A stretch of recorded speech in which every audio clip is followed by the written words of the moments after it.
Good morning, everybody. Thank you. Good morning, everybody. Thanks for being here. I'd like to welcome you to our annual EDI Summit. My name is Mike Skelton from the Greater Manchester Chamber. Thrilled to have you at this event this morning, which the Chamber has done in some shape or form for nearly 2 decades now, but it's changed over the years, and we're very excited about our current format and presenting this as our EDI Summit, which stands for, in case you don't know, Economic Development and Infrastructure, both of which are very critical topics to the Chamber, both essential parts of our strategic plan.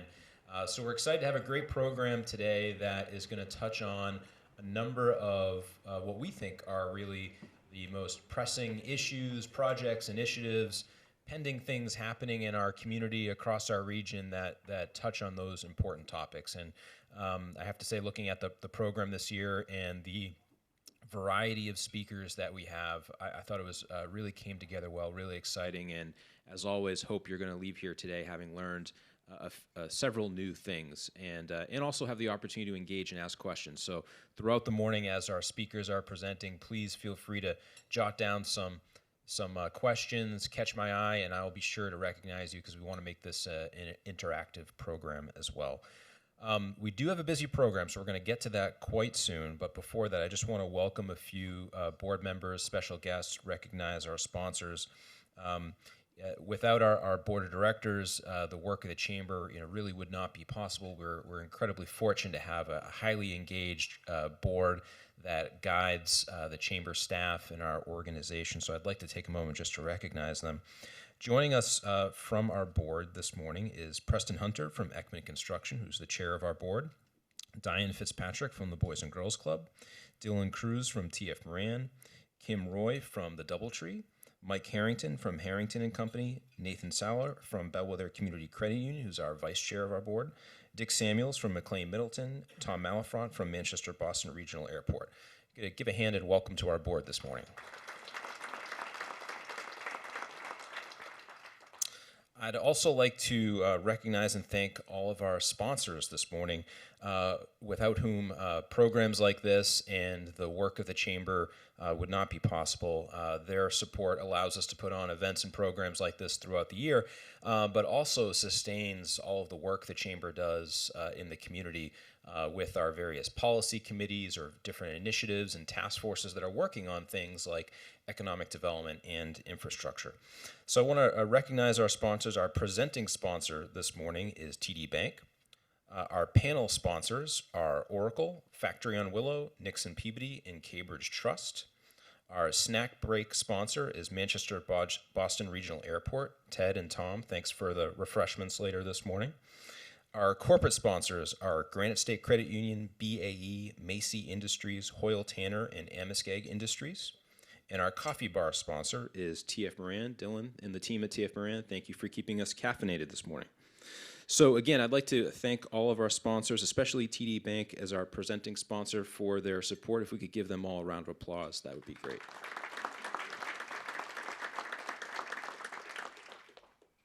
So we're going to dive right in and go to our first panel that is really, I think, the perfect way to start a program like this.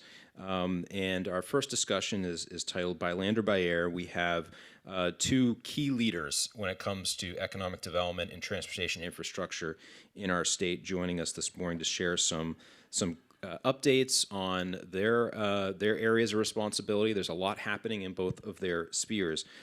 Before I welcome them up, I'd like to recognize and thank the sponsor of this segment, Nixon Peabody. I'd like to welcome up Kirsten Schultz to stage to say a few words on behalf of Nixon Peabody. Kirsten.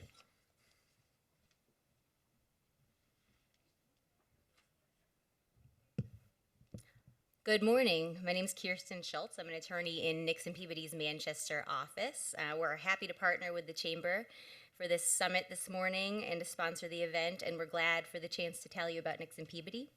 We are a 600-plus person law firm. We're the only international law firm with a presence here in the Granite State.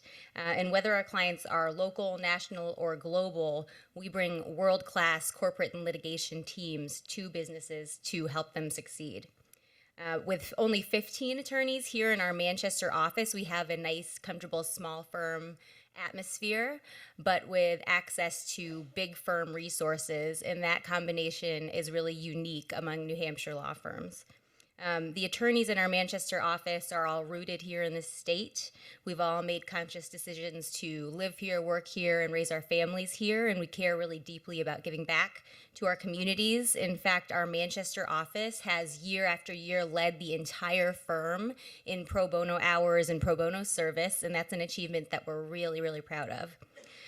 So while we do think nationally and internationally on behalf of our clients, we certainly understand the need to focus on economic development and growth at the local level, and that's why we are honored to be sponsoring this event today.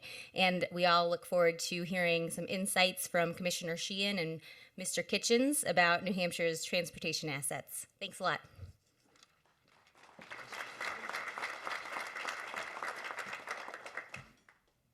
Thank you, Kirsten, and thank you again to Nix and Peabody for your support and partnership with the Chamber. Really appreciate your engagement, particularly in this issue of transportation and infrastructure and what it means to our economy. So with that, let's jump in. I'd like to, if everyone could help me welcome Commissioner of the New Hampshire DOT, Victoria Sheehan, and Airport Director Ted Kitchens up to the stage.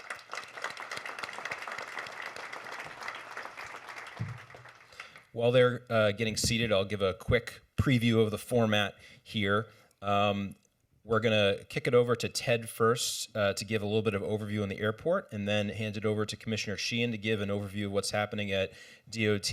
And then I have a few questions to kick off the discussion, but then we're going to open it up to all of you. So if you have questions that you'd like to pose, again, just jot those down, catch my eye. I'll be scanning the audience, looking for you, and we can have a good discussion. So I'm going to start by handing it over to Ted and give you the clicker here. And I did want to note that both Ted and Commissioner Sheehan share a distinction of being willing to come to this summit and talk within days of accepting their new positions. So Commissioner Sheehan, this is now her 5th year at this event, but first came within weeks of being nominated and confirmed. And Ted, how long were you on the job last year when you came?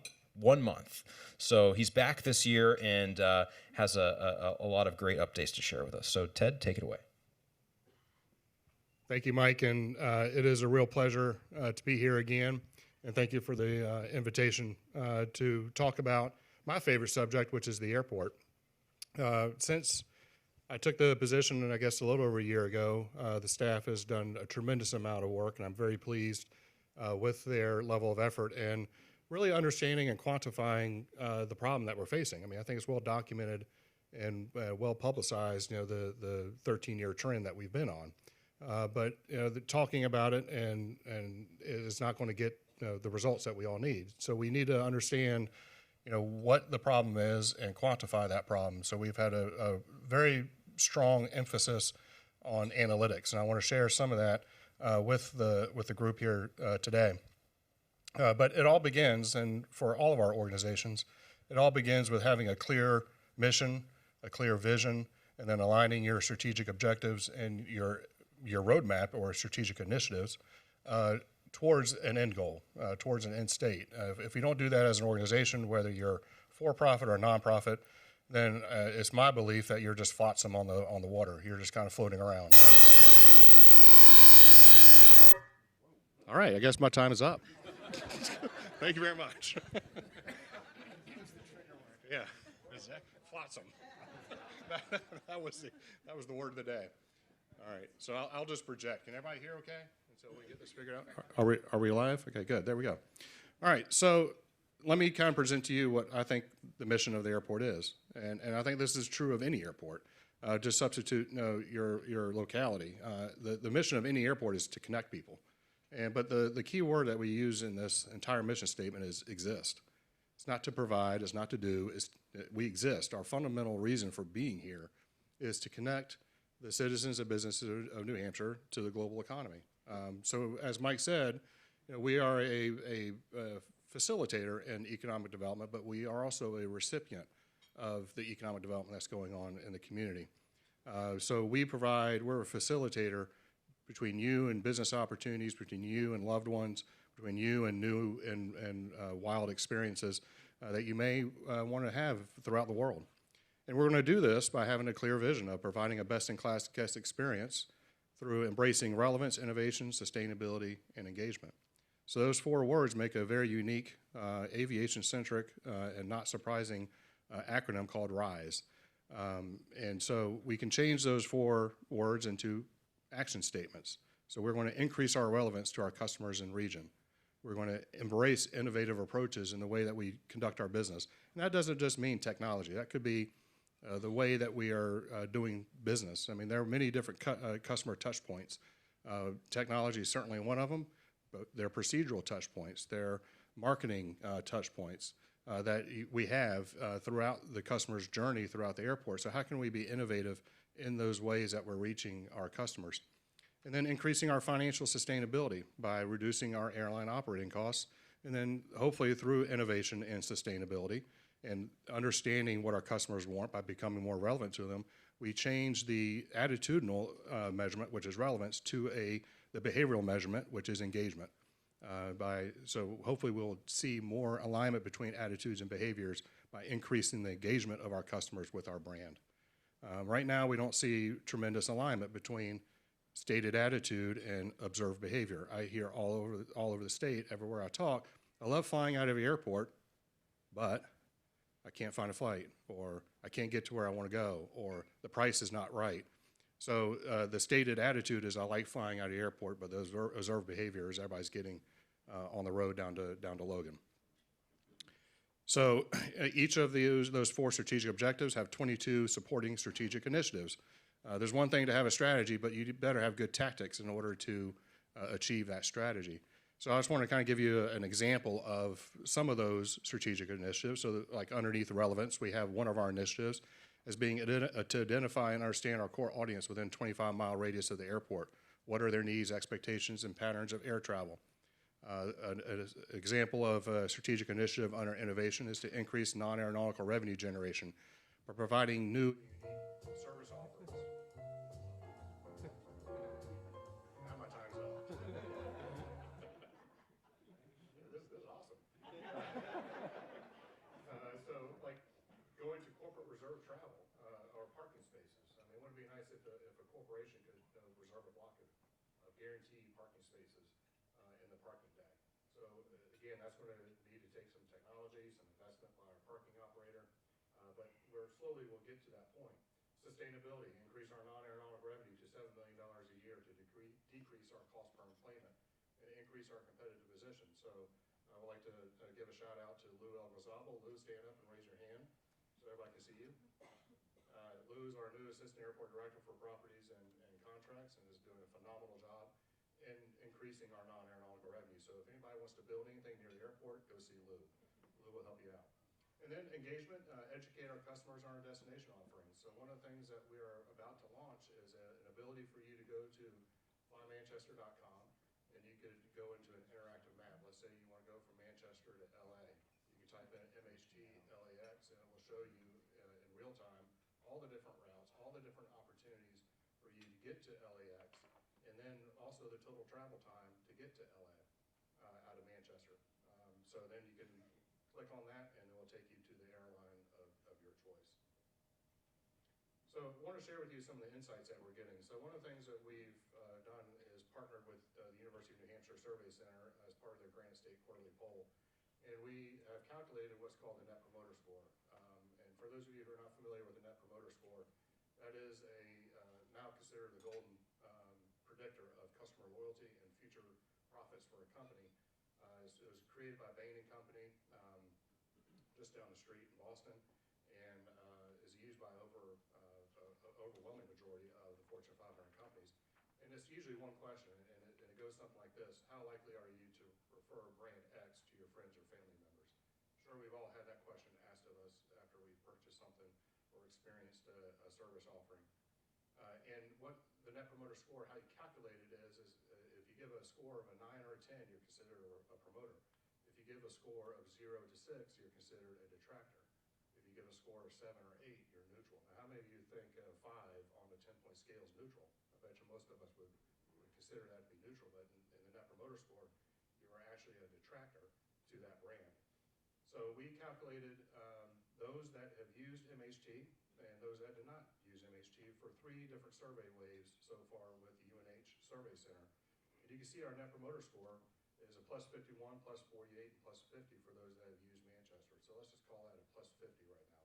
For those that have not used Manchester, used the other airport, and about 95% of the other airport traffic is to Logan. The Net Promoter Score is plus 32, plus 14, and plus 14. So let's just call that plus 14 or plus 15. So you can see that there's a significant improvement in the Net Promoter Score. People are happier when they use Manchester Boston, more likely to refer Manchester Boston to their friends or family members. Again, this is probably something we all knew anecdotally, but now we have independent, verifiable, and empirical information that we can take to the carriers. But if we take this same data set and slice it another way, by age cohort, the story is completely different. So those over age 35, we have a Net Promoter Score of plus 46, plus 43, and plus 39. But that 18 to 34 cohort, which is what everybody's after, we're at a plus 1, a negative 26, and a negative 7. And that is not good. So we have a lot of work to do in that 18 to 34 demographic. And I'm a big believer in Sun Tzu, the Art of War author, said that victory comes from finding opportunities in your problems.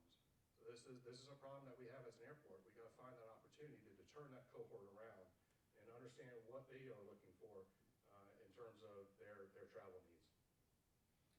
But going back up to the entire survey population, we can see the top 3 reasons for ways that we can earn customer business is the same across all 3 survey waves. It's price and cost, more direct flights, and just more flights in general. So I like to wrap that up into one word: options.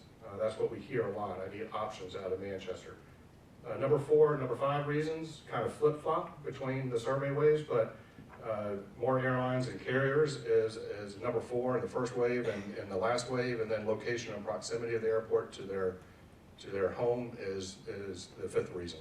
Can't really change that too much, but we think if we can get another airline in here, and the growth opportunity for the airport is in the low-cost and ultra low-cost carrier segment of the industry. If we can grab a low-cost or an ultra low-cost carrier on the airfield, it will solve those top 3 issues. So our real focus right now is on number 4, because we know it will solve reasons number 1, 2, and 3. But with that being said, we still offer 34 daily flights, over 3,400 seats, departing each day to 12 of the largest connecting hubs in the world. Our average fare last year was $410, which is just a smidgen above the average fare out of Boston. We have 184 non-stop and one-stop destinations that we can connect you to, 150 of those domestic and 34 international. And over half of those connection times have connection times less than 90 minutes, which is the same 90 minutes that you would invest in getting to Logan. So it's really about a choice. It's about a consumer choice as to how they want to spend those 30 minutes. And if we were to relax that 90-minute connection time and go up to 120 minutes, we are well over 250 destinations, if not even higher than that. And the percentage that have connection times less than 2 hours would be probably approaching 70%, if not higher. So we are focusing on new digital advertising. I don't know how many of you have seen our new commercial on WMUR or have seen some of these widgets on your web pages, but we're focusing on our top 10 U.S. domestic airport ranking from Travel and Leisure magazine. We're highlighting the easy come, easy go aspect in and out of the airport.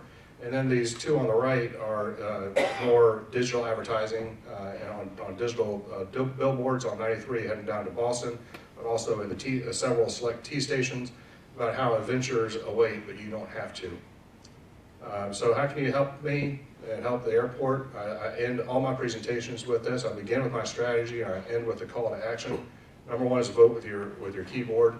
Type in MHT and search. Flip the script. So if somebody wants you down, say a client wants you to come visit them next Tuesday, you say yes and then go check the airfares, I'm going to lose you 9 times out of 10 to Logan.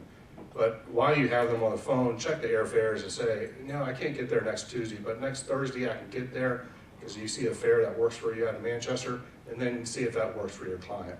I understand that there's not going to be, that can't be done 100% of the time, but it just gives us an opportunity.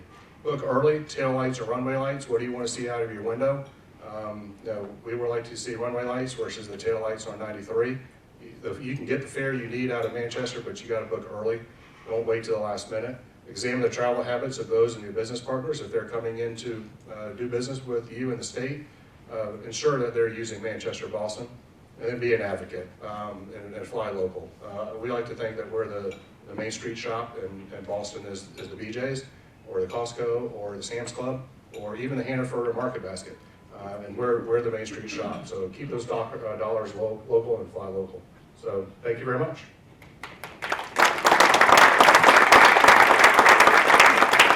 Thanks, Ted. And Commissioner, while we are getting your slides queued up again, I want to thank you for being here again. And I did want to just share what we were talking about before the program, that I think on behalf of a lot of the people in the room, we really appreciate the great work that your team has done getting the 101 widening project not very far from here up and running, and has made a big difference already. So we're excited to hear about that and other things that are happening at DOT. So Commissioner, take it away. Well, thank you, Mike, and it's my pleasure to be back here for my 5th year. I can't believe it's the 5th time I've addressed this group. I promise Ted and I did not confer on our slides, however you'll see some similar themes. I'm going to present a lot of data from one of the surveys that we've conducted recently, and so I'm going to jump right in. And just like Ted, I'm going to start with our mission and our purpose. I always lead off my presentations with this slide, but we at New Hampshire DOT are committed to transportation excellence, enhancing the quality of life in New Hampshire. And those of you that have heard me speak previously know how seriously we at DOT take that mission. Every time you get behind the wheel of your car, you put your kid on a school bus, or you go to the grocery store to pick up goods, you're using the transportation system, or you're relying on items that came on the transportation system. And so if we're doing our jobs, you take us for granted, you don't think about us. And when we do have inclement weather and storms, DOT is doing everything that we can to get you back on the road and keep things moving. Because our purpose is to sustain the state's economy. And we know that we are critical to that. So everything we do is focused on that mission. When I address this group every other year, I'm always updating you on what's happening with respect to our 10-year planning process here in New Hampshire. So for those of you that aren't familiar with how we plan our transportation infrastructure investments, every 2 years we work with the Executive Council through a process called GASSET. The Executive Council become the Governor's Advisory Committee on Intermodal Transportation, and we embark on public hearings across the state. But first, the department takes a stab at a draft 10-year plan. And so these are the strategies that we proposed to the councilors this year. We wanted to focus on preservation, specifically preservation of our pavements and our bridges. We wanted to continue to extend the value of the gas tax increase that was passed several years ago by continuing to deliver on rural paving and rural bridge projects, as well as completion of the I-93 widening project from Salem to Manchester. We're still aggressively advancing the construction of a new interchange on 93, exit 4A, but we also wanted to make sure that once again we had a financially constrained plan, that all of the projects in the plan have funding. When we make these commitments to the public, we can actually deliver on those commitments. But these were the DOT strategies that the council concurred with. We wanted to make sure that we were actually listening to what the public wanted. And while we have this very robust public process as part of our 10-year planning, and we go out to public hearings, we were a little concerned that individuals that attend a hearing usually are speaking up for a particular project or a particular cause. And we weren't getting that broad perspective on how we should be prioritizing our transportation investments. So this year we did something different. We conducted a survey. This was posted on our website and closed just yesterday, November 12th. And so I have some of the early results to share. We did promote the survey extensively. We got just under 1,600 responses, which we thought was pretty good for our first year. And it did prove to us that we were doing the right thing by embarking on this survey exercise. On this slide, the blue bar chart shows the responses to the online survey, categorized by area of interest. and the green bar chart reflects the public comments and testimony that we received at the public hearings. So the stark contrast, when you survey citizens as a whole, they concur with the DOT strategies. Individuals want us to focus on maintaining our existing infrastructure, working to reduce congestion, improving safety, and then fourth comes expanding travel options, and lastly, enhancing system resiliency. But overall, none of these bars are significantly higher than the others. This really does reflect the type of 10-year plan that we have. We have a balanced plan with a mixture of projects trying to target all of these areas. But in contrast, when we have public hearings, what we're hearing a lot of advocacy for is expanding travel options and improving safety, because those obviously are the issues that really resonate with communities more so than the citizens who are traveling on the system and the commuting traffic. So here are some of the results. Like I said, the focus seems to be on maintaining the existing system and reducing congestion.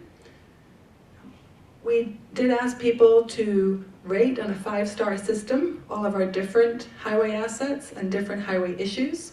So the public is concurring with what our data shows. Our interstates and our major highways are in really good condition. Where we still need to focus our attention is on our local roadways. Our data is telling us that, and the public seeing that as they're traveling on the system. Overall, people do think our roadways are safe, and that gives us peace of mind. Safety is our highest priority at DOT, and so to be succeeding in that area is something that we're proud of, but there's always room for improvement, and there certainly is safety projects that people are advocating for. And then roadway congestion, we know compared to our neighbors to the south, we don't have significant congestion, but that doesn't mean that on certain corridors, individuals are sitting in significant traffic. And so we do need to do more projects to provide turning lanes at intersections and try and eliminate some of that friction that's causing some congestion, especially in the southern part of the state. Types of services, again, we wanted to hear from folks as to what they wanted more of or less of. But once again, we're hearing a lot of advocacy for, as Ted described it, more options. People want more public transportation, they want passenger rail, they want more bicycle routes and pedestrian accommodations. And then we've had some fairly controversial solutions to projects, such as the construction of roundabouts, installing rumble strips to try and mitigate crossover accidents. And we're also embracing intelligent transportation systems and putting out more of those devices on our highways. So we wanted to hear how people really felt about those. And while we get some opposition to those types of initiatives in individual communities, overall people are supportive of the things that we're doing at DOT. But we really are falling short when it comes to providing options. There's a lot of concern, a lot of advocacy for senior transportation and for transportation with those who have special needs. So we dug a little bit deeper and we asked a series of questions to affirm how we're prioritizing projects. So we asked individuals, would you rather that we pave 50 miles of road and keep it in a fair condition? Or would you like us to fully reconstruct a mile of road and keep it in good condition?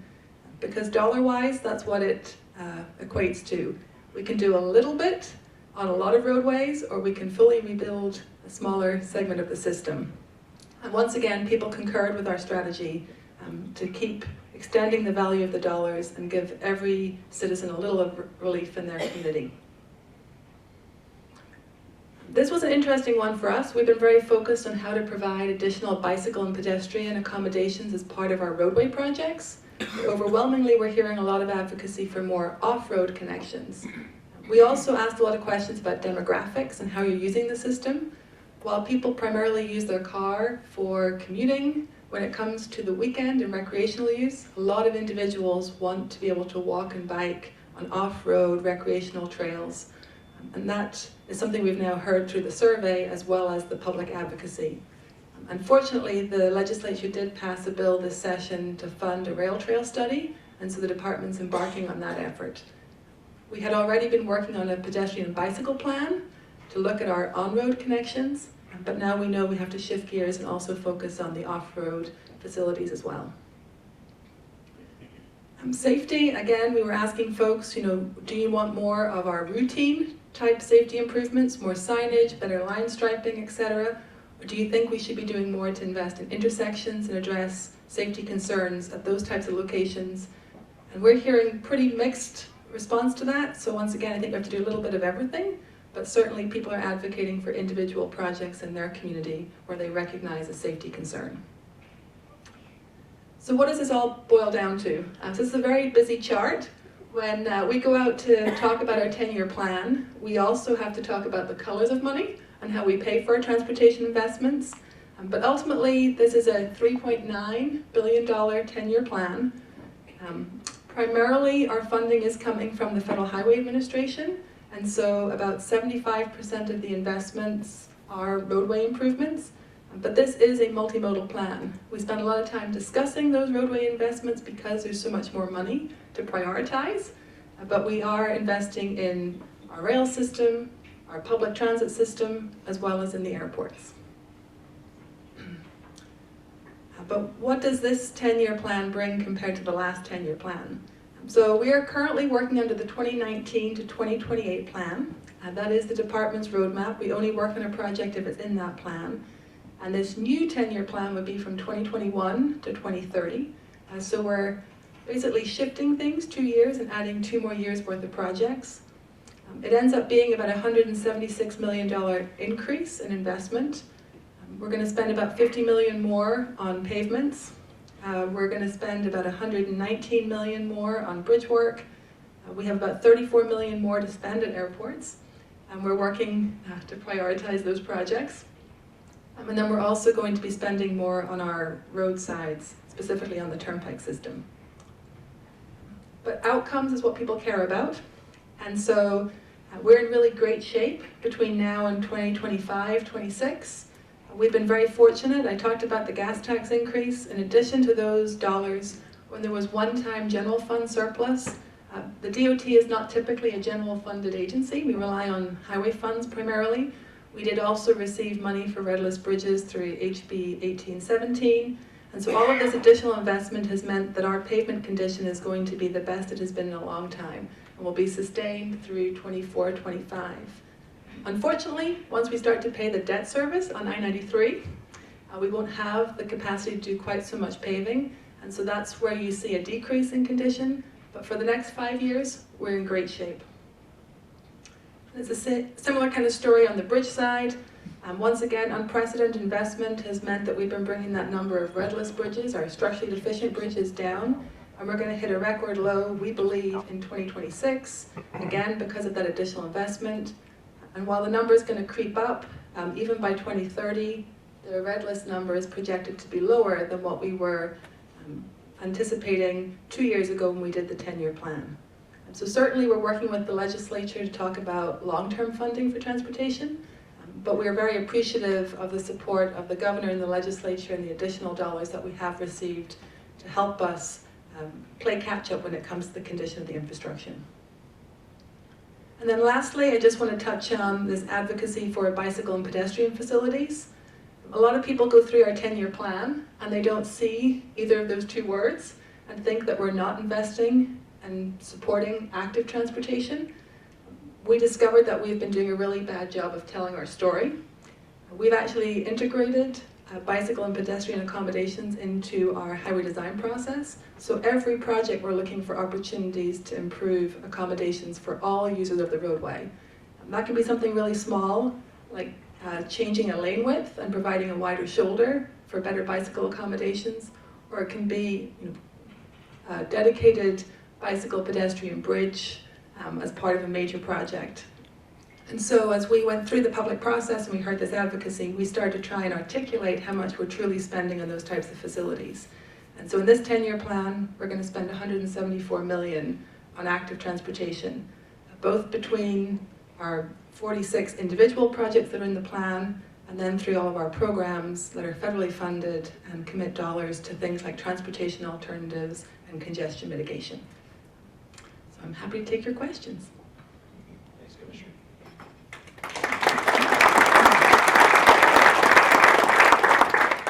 Commissioner, I want to start with you, and actually I think a question you can both touch on is passenger rail is a topic that has come up at this event for many years. It's been a long-term priority of the Chamber. Commissioner, I wonder if you could first share with us, it's been kind of a significant year of progress with the passage of Senate Bill 241, which has allowed the project development phase for the Capital Corridor project to proceed. I wonder if you could update everyone about just, again, what that process is and what it will mean for consideration of that project. And then I want to ask you about rail and its connection to the airport and what that would mean. So the department is currently, excuse me, the department is currently soliciting responses to a request for letters of interest. The first thing we have to do is bring on board some consultant expertise to assist us with the project development phase of this project. For those of you that aren't familiar with the Capital Corridor, the project development phase is finalizing the design, developing the environmental permits, but most importantly it's developing a financial plan to show how we would pay for both the construction and the operating expenses associated with running a rail service. Essentially, the project would be ready to move to construction at the end of that phase, should the legislature and the governor support moving forward at that time. It's really important that we advance the design adequately to have real cost information. We have studied this extensively, but at this point we really want to update the costs and understand exactly what revenue options are available to us. So that's the project development phase in a nutshell. Timeline, as I mentioned, we're trying to bring on board a consultant to assist us with these efforts.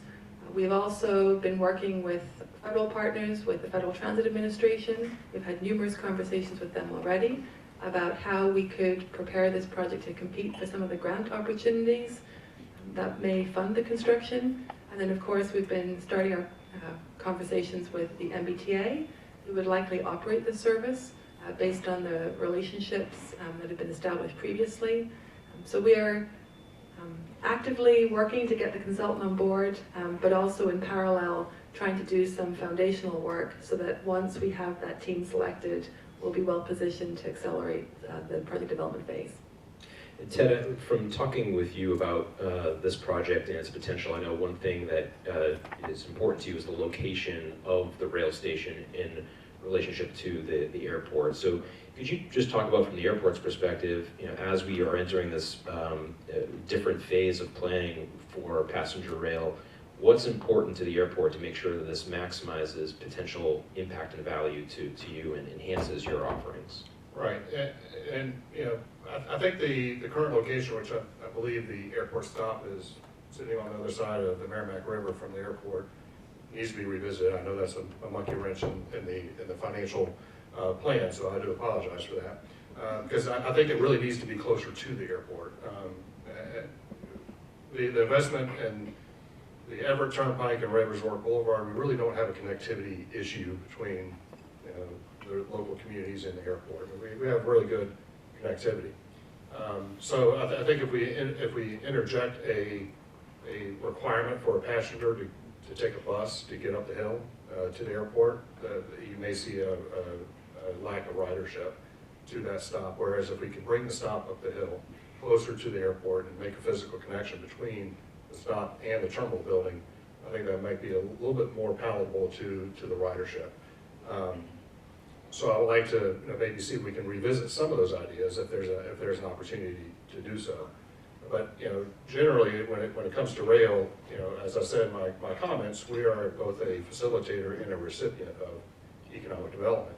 So anything that can help the local economy grow by bringing in the workforce, making it easier for workforce to come up to the greater Manchester region, then that is going to help those businesses grow, which is going to generate more demand.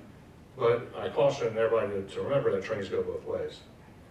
And so we need to, whatever the mass transit galaxy looks like, that's going to be made by, that decision will be made by decision makers and policy makers at the state level, is really beyond my pay grade. But where I would like to see the decision go is that whatever that galaxy of mass transportation options are, we focus that on our airport first and then worry about getting down to Boston. Versus right now, that's not the focus. The focus is connecting to Logan and then maybe the airport. I think we need to flip that. And just a reminder, in the time we have left, if you have questions, feel free to catch me, raise your hand. We'll be sure to get those in. I have a few more I want to touch on. One is about technology and disruption. And I think in lots of different sectors of our business community, we've seen how new technology has disrupted the way different businesses or organizations have to operate. And I'm sure that's the case in both of your worlds. Maybe a lot that we don't necessarily know. So Ted, maybe I could start with you about, is there technology, new technology that's disrupting the way you're running airports, and particularly are there things down the road that we may not know about that are changing the way that you operate air travel? Well, there are plenty of them, but the one that I think is maybe one that's not necessarily understood or appreciated the most is the advent of autonomous vehicles. I mean, certainly we have Uber, taxi, and these other things that are trying to get literally off the ground, no pun intended. But I think the autonomous vehicle really is a potential game changer for airports, particularly airports like Manchester. There was a recent study by the Airport Cooperative Research Program, which is a federally funded program of the National Academies of Science, that looked at the demand for aviation in a competitive context with the automobile. And then it also asked and projected what would happen with the advent of autonomous vehicles. And really what we were seeing, and I don't know if Commissioner Sheehan has seen this or not, but they used American Travel Survey data. And it showed that the percentage of automobile trips in the 500 to 1,000 mile trip segment is actually eroding away aviation demand in that segment. If you think about, the way airlines use aircraft, they're all about trying to optimize the daily revenue off of that airframe. And so most of our connections are in that 500 to 1,000 mile distance from the airport, and that's because an airline usually flies an airplane about 16 hours a day, and that includes ground time and air time. So if you consider 6 times that aircraft flying, that's 6 hours on the ground, that leaves 10 hours of flying time. Divide that by 6, you get about an hour and a half to 2 hour flight time maximum. Well, that's about 500 to 1,000 miles in the air. So that segment, that 500 to 1,000 mile trip segment, as it's being eroded by the vehicle, and if we get into an autonomous situation where you could sleep, you could play games with your kids or whatever it may be, I think it has the potential to really erode the feasibility of smaller airports connecting into larger hubs. Whereas for your larger airports, you kind of still need aviation to get from here to Europe, despite what some of our politicians like to claim. But you still need to get in an airplane to cross a body of ocean or some sort of geographic divide. But that's not necessarily the case between here and Baltimore for us. So I think the autonomous vehicles is something we're really going to have to think about as an industry going forward. Commissioner, I would imagine autonomous vehicles is something on your radar too. Is there other technology, or where would that be at the top of your list that is potentially in line for disruption in your world? Certainly connected and automated vehicles are probably the most disruptive when it comes to how we plan and design our transportation system. It's a very exciting time to work in transportation, but it's also pretty daunting when you consider the investments that we make are supposed to last 75 or more years. We want to make sure that we're designing our infrastructure in a way to accommodate these technologies of the future. And so certainly we are looking at whether or not we do need to widen corridors, and when we have a fully autonomous fleet out on the roadway, we expect that we will have more throughput and therefore less congestion because vehicles can travel more closely, and that has great opportunity. At the end of the day, we are embracing connected and automated technologies because of what it means for public safety. One death is one death too many on our highways. And so the promise of these disruptive technologies is huge. If we can take the driver out of the equation and hopefully have a safer solution, then we need to do everything we can to make that a reality. But at the same time, there's so many different factors that will influence how quickly we are able to turn over the fleet and get to that point. It's not just about when the technology will be ready for mass production. It's also how affordable will it be and accessible to every individual. So these are the challenges that we have as we try to prepare for these technologies. But there's other technologies influencing how we do business. Drones is something that we are really struggling to manage through. We are a multimodal DOT. I mentioned that we work closely with the airports, and we register all the aircraft in the state, but we are struggling with some of the conflicts between drone activity and the operation of our airports. We are embracing drones. At DOT, we're using drones more and more to help with our work, from bridge inspection to observing congestion and trying to mitigate traffic issues, to helping us with storm response. But there's challenges and things to manage through as well. And then overall, just the department has not invested significantly in IT technology. More and more, we're deploying the intelligent transportation devices out on our highway to provide better customer service and communicate weather delays and traffic delays, both from construction and from routine incidents, to our citizens who are traveling in New Hampshire. But when it comes to our own systems and how we manage our work, for many years we prioritized investing in the infrastructure and not investing in things that help us provide better customer service and provide greater efficiency with how we do things. So we are still very reliant on paper, and there's a lot of initiatives going on at the department right now to implement better tracking systems, work order systems, primarily because we do want to be more responsive to citizens. Folks want to hear from us in a timely fashion, and we have to be able to explain how long it's going to take for us to review plans that impact new development. We need to be able to show that we're responding to all of the requests that come into the department. So we're using technology in every area of DOT at this time. But the disruptive technologies, those are definitely the most challenging to manage through. So in the time we have left, I wanted to touch on another important topic around, both of you are at the head of very large organizations and every organization has risk factors that impact its ability to accomplish its mission, which both of you started your conversation with. Here's our mission that we exist to accomplish. Commissioner, one challenge that I know a risk factor you've highlighted over the years that I think it's important for us to hear about, given how important workforce is to every business in this room, is about how the workforce of DOT is a key part of you being able to accomplish that mission every day. So could you touch on, is that still a risk factor at the top of your priority list, and what are the other kind of maybe organizational risk factors that we should know about as constituents in talking to policymakers about the need to support your department and what they do? So I'm often asked when I speak at events like this, what keeps me up at night?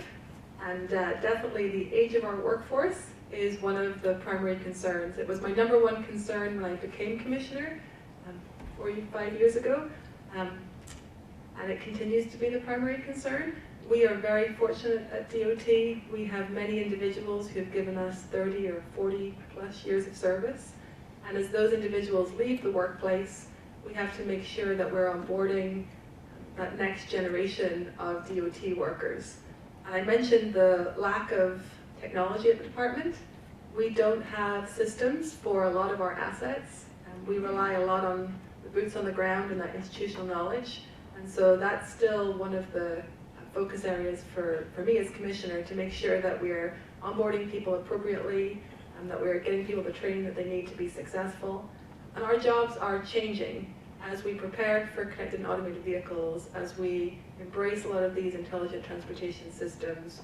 We need a lot more diversity in our workforce. We need to attract more IT professionals, more individuals with financial experience to help us manage through some of the challenges we have around uncertainty of funding.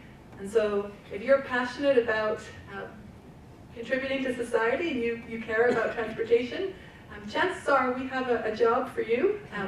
It's not just civil engineers and highway construction workers that we need. There really is a breadth of different career paths at the department. And into the future, there's going to be a lot of opportunities. So people who are eager to move up and take on new challenges, if they do come to the department, we're guaranteed to provide them with those opportunities. And Ted, to wrap things up, I know you've done a good job at highlighting your primary goal of reversing that leakage to Boston as certainly as a risk factor to the airport. But generally, what are some of the other challenges or opportunities that you see that you're looking to address, not only here in the short term but long term, that enhance your mission? Well, I think one of the, and I've been very public about this coming into the position, and since I've assumed the role, was looking at our operating costs and the costs that we charge our carriers, and we took a gigantic leap forward as an organization. Just last month, when the Board of Mayor and Aldermen approved our proposed restructuring of some of our debt.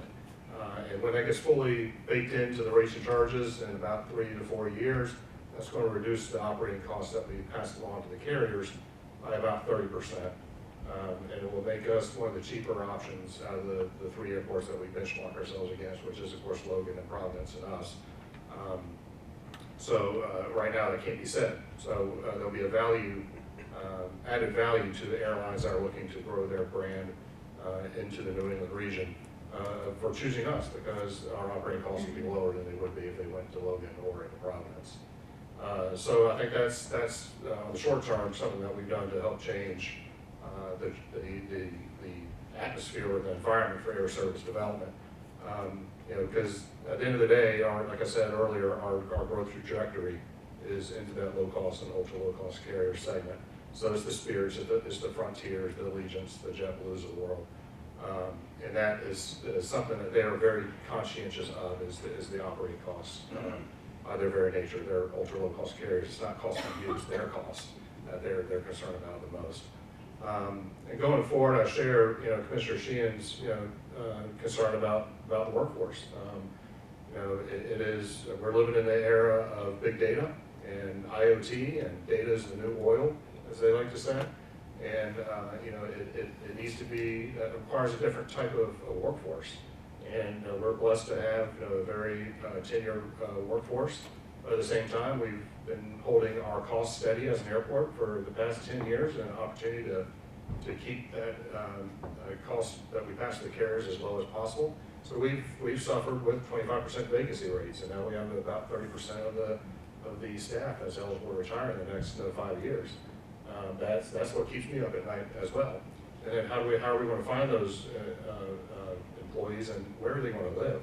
I mean, that's the biggest issue. I mean, you go back to Maslow's hierarchy of needs. It's not you have a rail. It's shelter, right? And that's the basic need of all humans.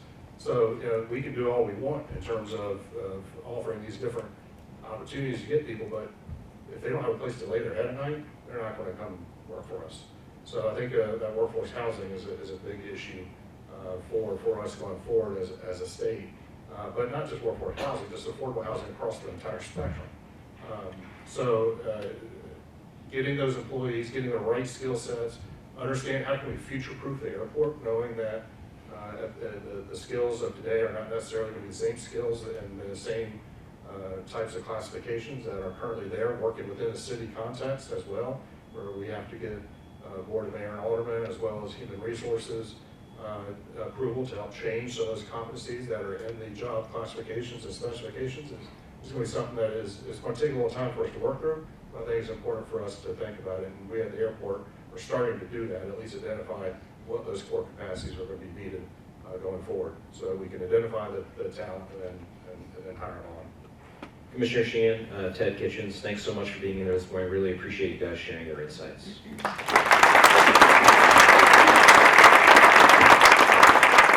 We're going to move into a break in just a moment, but a couple of housekeeping items. One, throughout the day, all of the slides and presentations that are being shared, we are going to be able to share with you afterwards.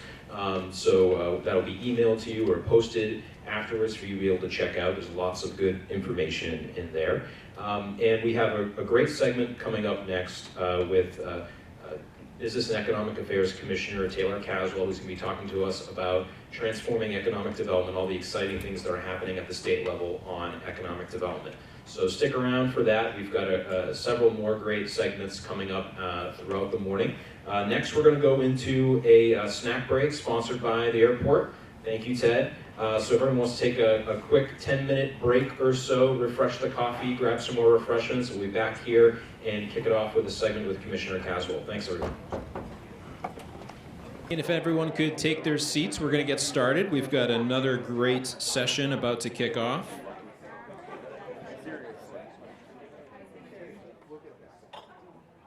Thanks, everybody. So as I mentioned at the start of the program, economic development is, of course, one of our top priorities and initiatives at the Chamber. So much of what we talk about and plan revolves around how we can play a role in that. We're very fortunate in New Hampshire to have a great partner at the state level to work with on economic development, and glad he's here to join us this morning. Commissioner Caswell is the head of Business and Economic Affairs, and a few years ago we were talking about the transformation of that department, which has gone through some changes in recent years. So he's going to share with us how that evolution has gone, and also what are some of the exciting things that he has planned for the future, of which I know there's quite a few things that they're cooking up these days, all very exciting. And after he gives us a little bit of an overview, we're going to have a chance to do some Q&A and discussion. I have a few questions, but would encourage anyone else who has questions that they would like to share to please jot those down and ask them. But first, I'd like to thank and recognize Cambridge Trust for sponsoring this segment of our agenda. And I'd like to welcome Susan Martorie Baker, who's the president of Cambridge Trust New Hampshire, to the mic to say a few words on behalf of Cambridge Trust. Susan.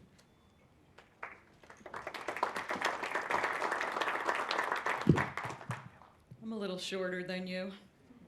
Thanks very much, and welcome, everyone. Thanks very much for being here today. My name is Susan Martorie Baker, and again, I have the honor of being president of Cambridge Trust New Hampshire. Cambridge Trust is a private bank. We have 16 branches throughout Massachusetts and New Hampshire, and what many of you may not know is that we actually do have branches in New Hampshire. Earlier this year, we had a merger with Optima Bank, branch right down the street here in Bedford. But we previously, actually since 1996, have had 3 wealth management offices, and that's really who I represent. But we're thrilled at this point to be a full-service bank in New Hampshire. Infrastructure is the foundation upon which all economic development takes place and thrives. Because of this, investments in infrastructure lay the groundwork, not just for improved community facilities and structures, but also for economic growth. Cambridge Trust supports events like this and others in order to strengthen the communities where we all live and work. So we would love to continue to lay that groundwork for economic growth. We welcome everybody today, and thank you for allowing us to sponsor this session.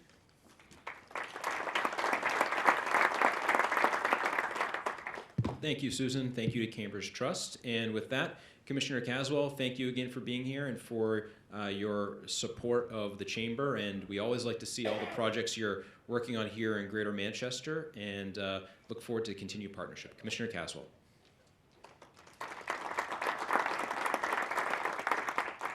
Well, good morning. So we're all done with Ted and his cool airport and his $1 million airplanes flying around. Now we're going to talk about some more statewide issues and what we're doing at the department, really at a great moment in time for New Hampshire. And there's a lot of reasons why I think that we're going to make this. There we go. And great opportunity to really fundamentally look at the way and the system and the foundations that we use in New Hampshire to do our economic development and community development, which in my view really go together. But one of the ways that we really accomplish that is through great partners like the Manchester Chamber. So I really appreciate Mike and all the work and his team do to really advance all the initiatives around the business community here in Greater Manchester, which you can make a strong case as the epicenter of the New Hampshire economy in a lot of ways, and really sort of seeing a lot of that tech growth that we're continuing to see grow and spread around the state of New Hampshire. So thank you to Mike for all of that. I want to talk about a couple of things today. First is a quick sort of review of the department and what we do at BEA, because I think it's important to set the context. You can see there on the right-hand side, that's our mission and values, and I think it's important and something that we've come up with rather recently, since we've only been in existence for 2.5 years.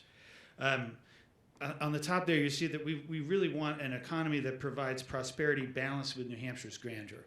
And that's an important statement, because traditional economic development has always been just sort of like, at all costs, we'll continue to grow the state, we'll continue to grow business, we'll continue to build, and we'll do that at to the detriment of what really is the ultimate reason why people choose New Hampshire.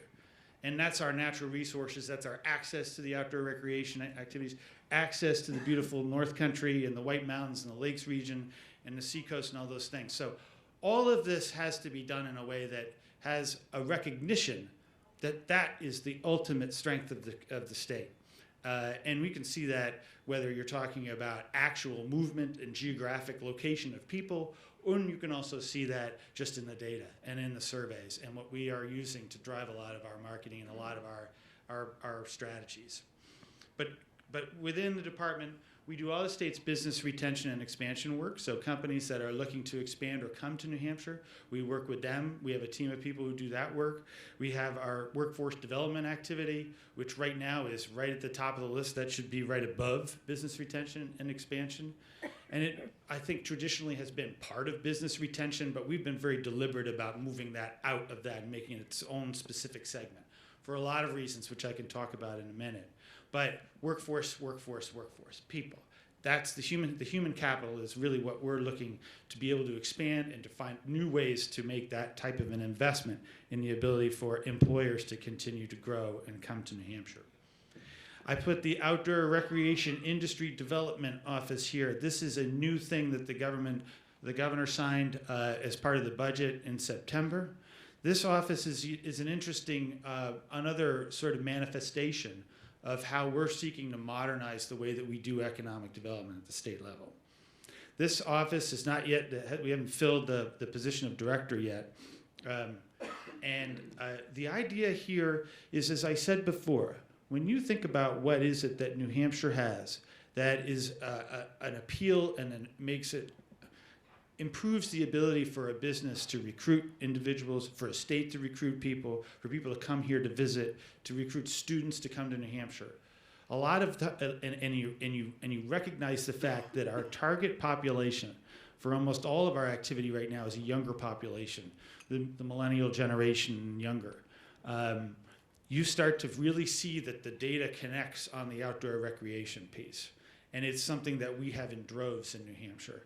And so being able to have an individual in the office whose role is to really sort of combine what's traditionally a visitation travel type of pitch or strategy and start to convert that into wholesale talent attraction strategies and retention and student recruitment, which is a really big thing. If we're talking about the fact that we have somewhere in the range of 10 to 12,000 new students coming to New Hampshire as freshmen in all of our colleges and universities every September, that's the potential. That's a huge potential to make an impact and to drive them toward our workforce. And another thing maybe I might mention again later. We do all of the state's branding and marketing. All the travel tourism funding flows through the Department of Business and Economic Affairs. And that is, again, something that has been longstanding, something I think that division has done a fabulous job over the last however many years, really branding the state and turning that and getting people to come here, support our hospitality industry. I think as we continue, again, to modernize and to think about how we use that in an economic development context, it really becomes part of the entire recruitment strategy. It becomes part of telling the story of New Hampshire in a way that's not just exclusively aimed at tourists and visitors to New Hampshire. Tourists really the tourism industry and what they are able to do and illustrate for potential new workforce, potential new residents is exceptionally strong. It's a little bit of an entry drug, right? You come here, survey after survey, people will move places, or they'll open businesses places, or they'll come back and consider taking a job in places if they have been there and they've had that experience. And that's what our tourism industry really brings to the equation. And it's a very important industry on top of that. But we're really looking for ways to take what's traditionally been exclusively a tourism marketing piece and start to change that into a pitch for talent attraction. We call that our Tourism to Talent campaign. And I've got some stuff to show you a little bit about that later. But I can't emphasize that enough, that utilization of what delineates New Hampshire from other states and from states that we are competing with for this workforce is absolutely critical, and we have a great resource to be able to accomplish that.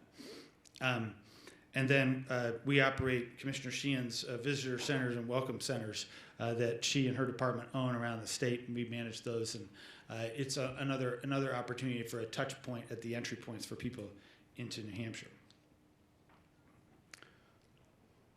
So when we talk about this more modern approach, I wanted to talk a little bit about what I mean by that.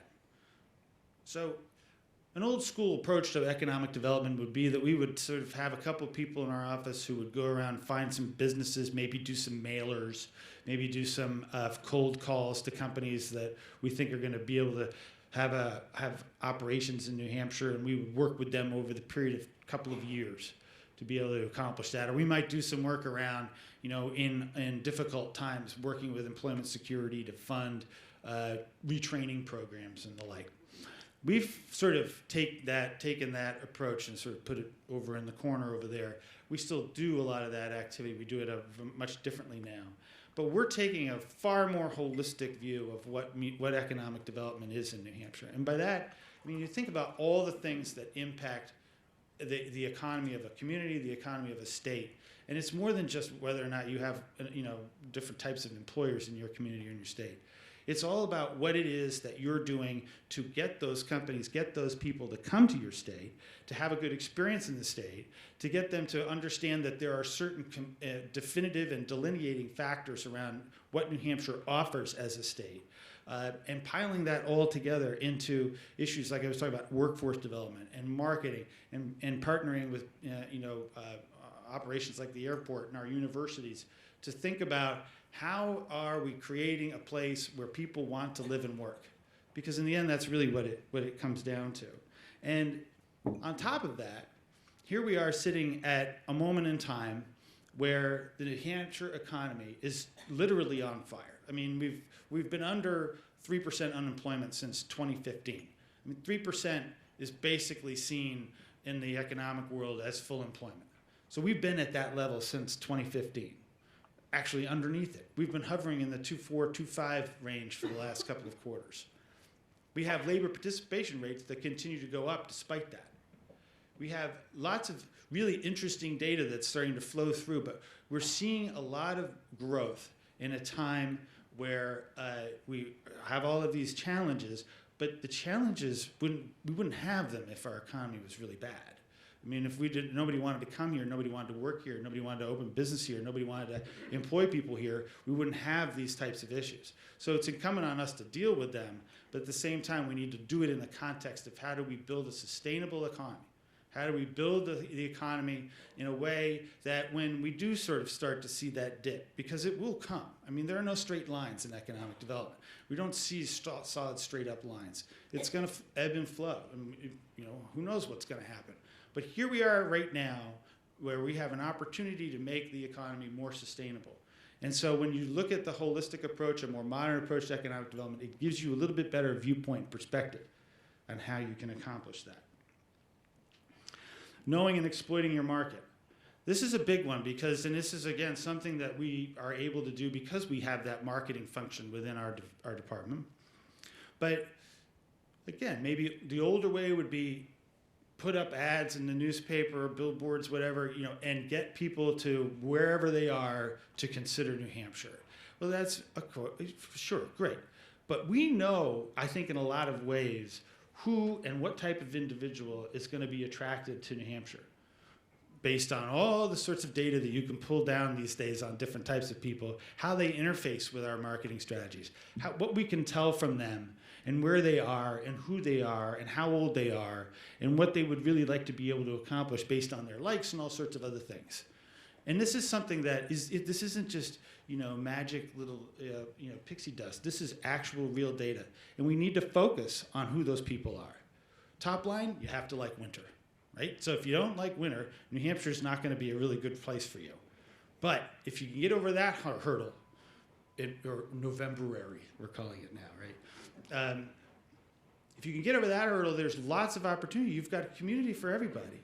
I mean, what you get in Portsmouth is different from what you get in Manchester, is different from what you get in Keene or Littleton or Plymouth or Berlin. There's a different life experience in all those places. But that just broadens the level of appeal that we can have. And so know your market, know who you're going to get. Go after the ones that you have the best shot at getting, and there's a lot of them. And it just so happens that our target, again, all of the things that I talk about, the things that people like and what are the strengths of New Hampshire and what it offers to New Hampshire, the group, the demographic that it appeals to the most is the exact demographic that we need to come to New Hampshire. The millennial generation, the younger generation. This puts lifestyle, for the most part, puts lifestyle ahead of career. And so when you're able to marry those pieces together, lifestyle and career, in a state like New Hampshire, that's close to Boston, close to lots of other cool stuff around the region, you've got, I think, a really winning marketing strategy. And so know your market. And that's really what we're heavily focused on. Use your strength. The strength in New Hampshire is our communities. Like I said before, it's a totally different experience in each one of these communities.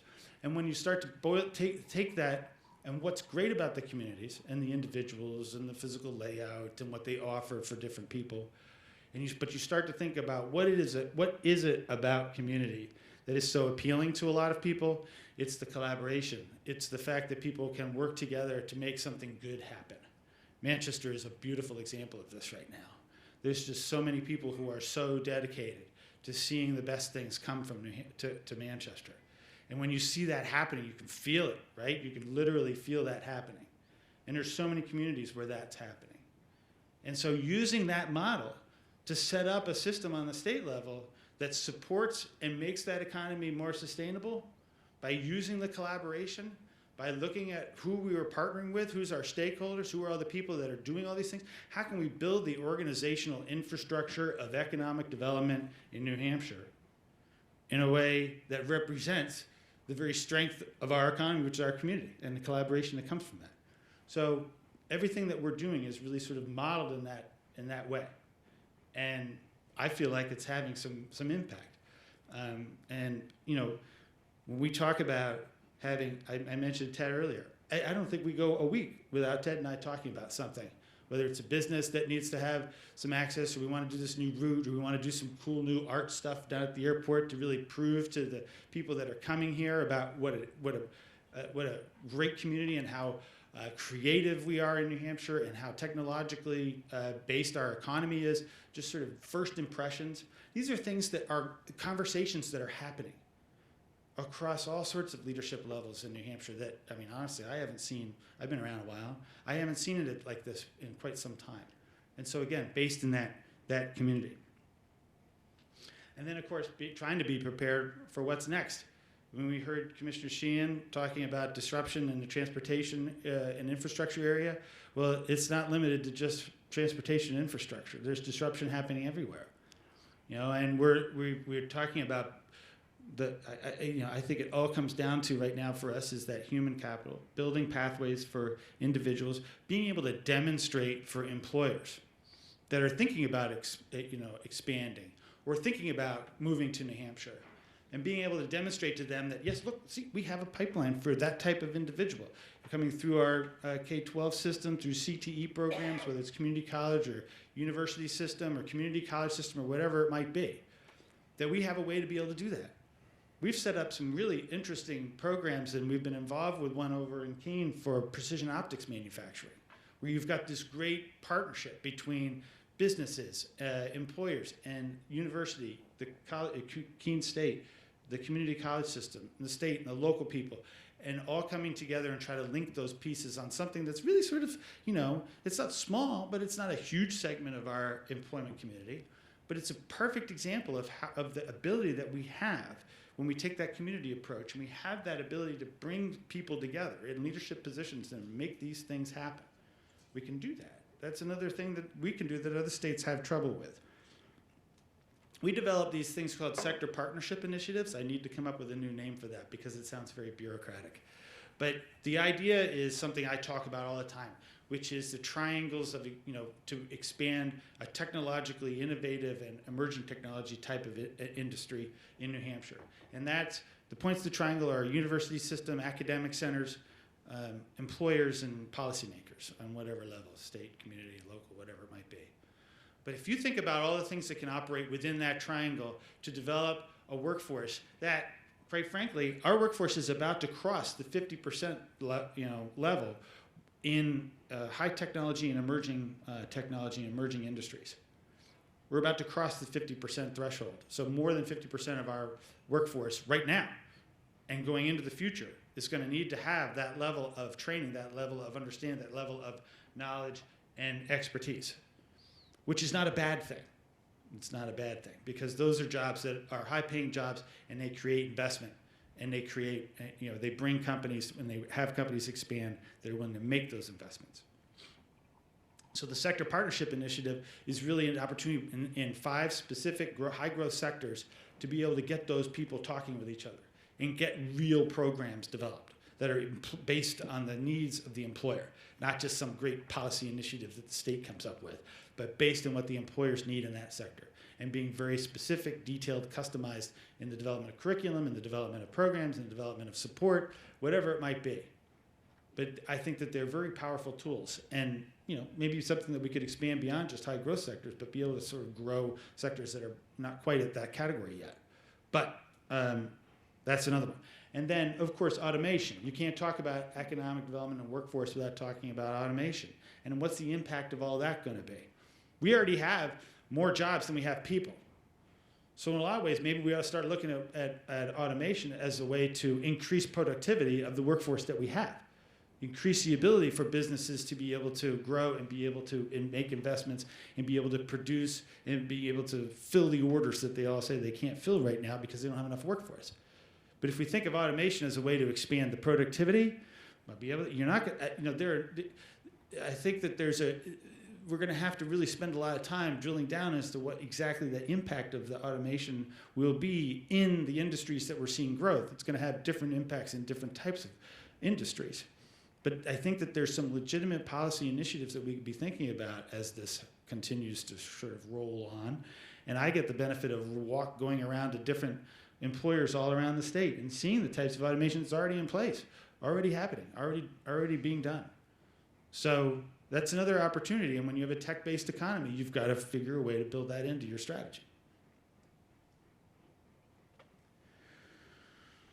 So a couple of successes, many of which I've sort of mentioned through my so far. But yeah, the deeper collaborations. Again, I'm talking about when you look at the fact that we have new leadership, we have a new department, we have of the 4 university system branches, I think all of them are probably less than 4 or 5 years old in the presidents of those universities, in Durham, Plymouth, Keene, and at Granite State College.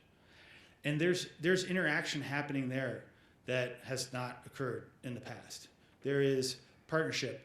Jim Dean over at UNH is completely rebuilding the system that they have at UNH to interface with the business community. It's always been somebody at UNH, somebody who's in this department or the dean of that, or happens to run one of their innovation systems. But they're putting them all together, and they're talking. And he's tasked former Commissioner Chris Clement to go around and find ways to make that system more business friendly, so that there can be that interface, and it's not just based on who you are, but it's systemic. That's great. Don Burks, who's the president up at Plymouth State, has totally changed the way that they offer classes. They have a cluster program where you're having this really interesting interface of different types of strengths and different types of curriculums. Arts and entrepreneurship, for example, is one of the programs that they have there. That's really thinking ahead. but there is a level of leveraging strategy, leveraging resources across many different platforms that is critical. The positive demographic trends. I haven't even mentioned the fact that we are one of the top 10 states for net millennial migration in 2019. Over the last 4 years, our rate of millennial migration has been one of the top 10 states in the country. I've got a slide on that later. I don't go anywhere without that picture. But it demonstrates that we're seeing a lot of trends that are very positive. And you can go around and you can see it in different communities. You can see it in Manchester, but you can also go north and you can see it in Littleton. Littleton and Bethlehem, two communities in New Hampshire whose median age has dropped over the last 4 years. Right? They're the only two at this point. But that's not really what everybody expects. But there's a unique sort of combination of things happening in the North Country that I spent some time up there, so I do feel like I see it and I do feel like it's there. But it is demonstrable what it's going to be happening, continuing to happen in other parts of the state. Huge growth in the seacoast, Dover, Rochester, Somersworth, Portsmouth, and so on. I mentioned the Office of Outdoor Recreation. We continue to have set records in trade and foreign direct investment in New Hampshire, despite sort of the international volatility that we've had. We set, I think, the third year in a row in exports last year. We crossed the $5 billion mark.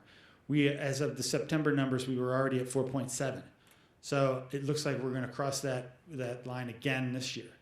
So that is really, I think, a demonstration of the healthy economy that we have. It's demonstrating that we're seeing increases in manufacturing and the component manufacturing industry that we have and pieces that are crossing the border here and there. And we're very happy to see that continuing. And then, of course, we've had just a continuing line of employer commitments that have continued to be made here. BAE Systems being one right here in Manchester. That was not a sure thing, I can assure you. We had to work very closely with them to demonstrate the commitments that we had, and workforce was one of those commitments. And coming up with those sort of customized training programs was one of those commitments. And that's the sort of thing that we can do. And so here they come to Manchester. We see the expansion of Lanza over on the seacoast. There's a whole host of large employers that are choosing to stay in New Hampshire and make significant long-term investments. And that's really, in a lot of ways, I think, a sign of a very healthy economy. So the next couple of slides are pictures, because I think it's important to demonstrate something, which maybe we'll see as we go through them.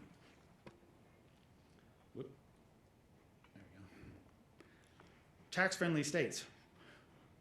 This is the national ranking done by Kiplinger, going from most tax-friendly to least tax-friendly. And they take a full picture of everything, not just business taxes, but all taxes across the board. And you'll see the little lone blue state in the top right corner, right? So here, once again, let me point out, we are surrounded by taxes that are not tax-friendly. This is a delineating component. It is something that really makes a difference when you're talking about what New Hampshire has versus the competitor states that we have. Economic freedom. This came out just like earlier this week, I think. The way they describe economic freedom is the ability to allow individuals to make their own economic decisions free of undue restrictions. So again, live free or die, demonstrated in this map. And I think, once again, I'll point out, we are surrounded by the opposite. This is foundational economic type stuff right here. And then this is the map I don't go anywhere without. Because this really demonstrates, this is a 5-year trend. We are the only state north of North Carolina and east of Texas that is on that map.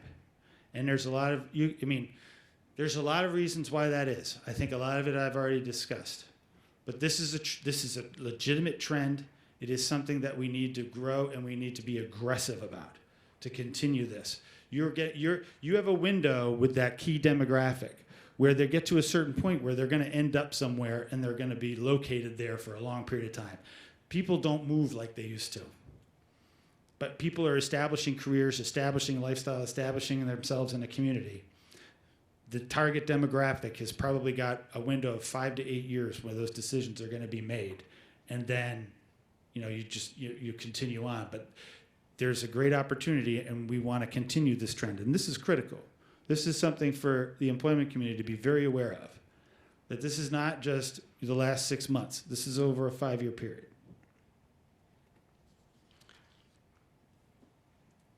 So a couple of things on what's coming. Mike mentioned the workforce housing issue. Obviously, we are under 1% vacancy rate for 2-bedroom apartments statewide, every county. Right? That's full-on crisis. Right? That's the brick wall of everything that I've been talking about, is if we don't have appropriate housing. And I say appropriate housing. It could be, if somebody wants to build housing, we want to talk to them at this point in